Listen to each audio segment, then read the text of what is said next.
So everybody wants to know how to make more money doing Uber Black, but I'm gonna be real with you. That's only half the game. The real money, well, that's in going private. So the crazy part is getting set up for private rides is not as complicated as people think.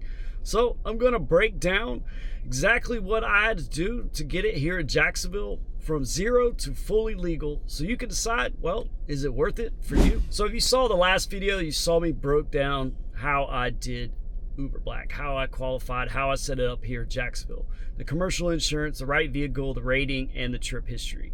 But once you're there, you're already 80% the way to going private. But let me show you what that extra 20% actually looks like. So here's the biggest mindset shift that you need to understand.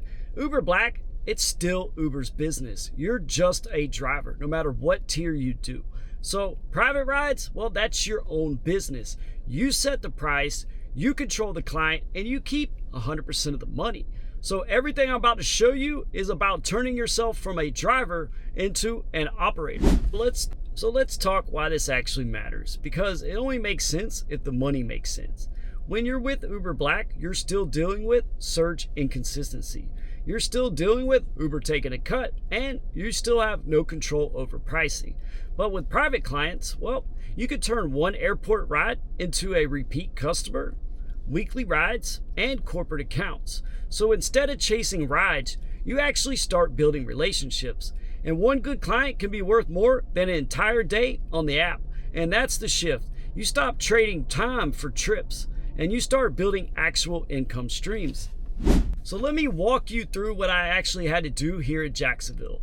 Step one, that is Uber Black setup. So you already know this part. I got commercial insurance, I got a Black qualified vehicle, got a high rating and enough trips to qualify. So once you got that, well, now we move to private, right? So step two is actually the business structure.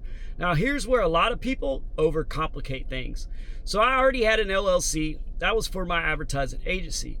So instead of opening another LLC and spending more money, I actually set up a DBA. And a DBA is doing business as. So that is what I created for my rideshare business. It's under that same EIN number as that LLC, but it has its own registration number under SunBiz as a doing business as entity. So then you got to get a local business tax receipt. Now this is basically the city saying, yes, you are allowed to operate this business here. And I got mine under the DBA name, not the LLC name. After I did that, well, I applied for an airport decal because you're going to need all that stuff in order to apply for the airport decal. Now this is the one that most drivers miss. If you plan on doing airport runs, well, you should and you need to be authorized. That gives me the ability to legally pick up private clients at the airport. And that's it. There's no crazy loopholes, no secret licenses. That literally is everything that I needed to get started doing private rides here in Jacksonville. So this is the biggest part of this whole video, and that's how you actually get paid.